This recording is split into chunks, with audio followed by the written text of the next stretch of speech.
Caros colegas, bem-vindos a mais uma aula do nosso curso de marcha normal. E hoje eu vou falar sobre o ciclo da marcha, as fases da marcha normal e as ações musculares. A marcha normal é dividida em duas fases, a fase de apoio e a fase de balanço. Só que essas fases possuem várias subdivisões. Por exemplo, na fase de apoio, nós temos a fase de contato inicial, resposta à carga, apoio médio, apoio terminal, pré-balanço e também o desprendimento do pé, que nem sempre está envolvido nessa classificação em todos os livros, mas eu deixei aqui para vocês verem. E a fase de balanço é dividida em três fases, que é a fase de balanço inicial, balanço médio e balanço terminal. E a duração das fases da marcha normal ela é bem estabelecida. A fase de apoio ela tem um tempo de 60% do tempo total da marcha, e a fase de balanço em torno de 40%. E é interessante que nós entendamos que existem três rolamentos do tornozelo que nós vamos falar aqui durante a explicação das fases da marcha. Então, nós temos o primeiro rolamento do tornozelo, que se dá do início do toque do calcâneo ao solo até a flexão plantar. O segundo rolamento do tornozelo, que é o avanço da tíbia sobre o pé parado. E o terceiro rolamento do tornozelo, que é o desprendimento do calcâneo ao solo. Então, no contato inicial, ele é definido pelo momento em que o pé toca ao solo. E as ações musculares principais são do quadríceps e do tibial anterior, com uma contração excêntrica, e dos isquiotibiais e glúteos, com uma contração concêntrica. Tudo que vocês virem nesses esqueminhas que eu vou colocar aqui para vocês, em verde está representado como uma contração concêntrica, em vermelho uma contração excêntrica, e em amarelo uma contração isométrica, só para que fique bem exemplificado para vocês. A segunda fase da fase de apoio é a resposta à carga.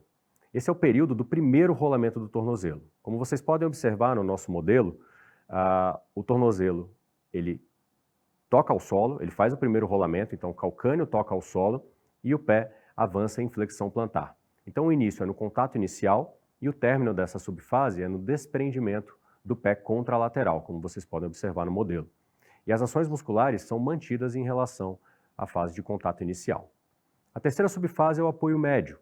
Então, esse é o período do segundo rolamento do tornozelo. O início é no desprendimento do pé contralateral do solo e o término é na elevação do calcâneo.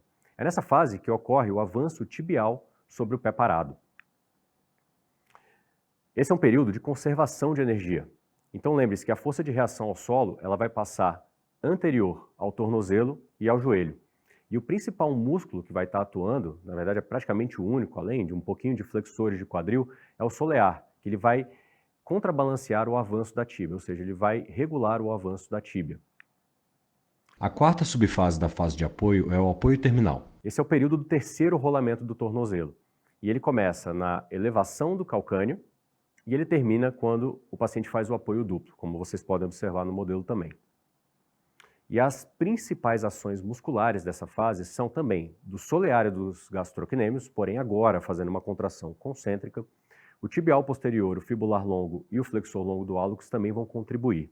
Né? Esse é um período de propulsão, onde o paciente ele vai ganhar impulso para a fase de balanço desse membro.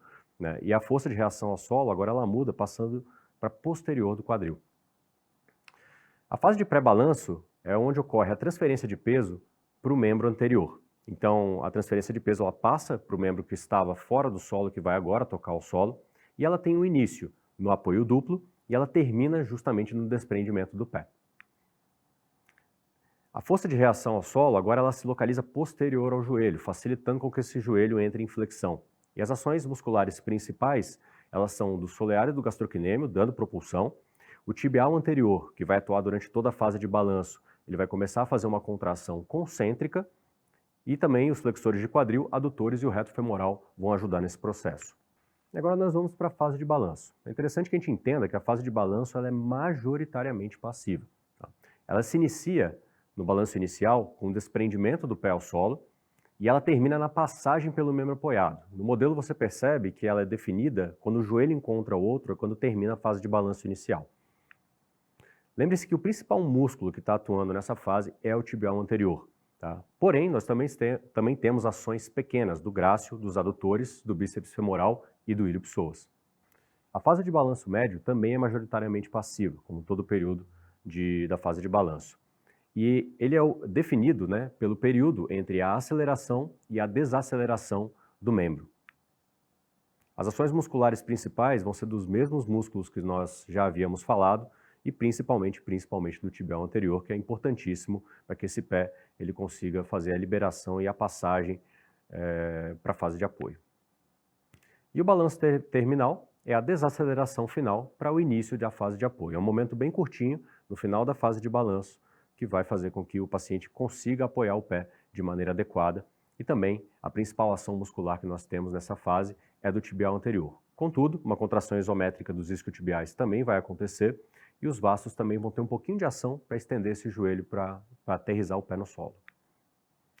Em resumo, as ações musculares são essas. Esse gráfico ele é bem interessante, bem explicativo, onde ele mostra as contrações excêntricas em vermelho e as contrações concêntricas em verde. E ele é importantíssimo também para que nós entendamos as ações musculares, principalmente na próxima aula que eu vou dar aqui para vocês, que é a aula de eletromiografia. Então, de take home points, é importante que nós saibamos diferenciar o apoio do balanço. As subdivisões da marcha são importantes para o entendimento total da marcha.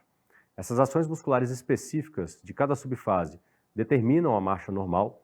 E lembre-se que as variações do padrão normal podem ocorrer a depender da velocidade da marcha e das doenças que afetem a marcha. Muito obrigado a todos, fiquem com Deus e nos vemos na próxima aula.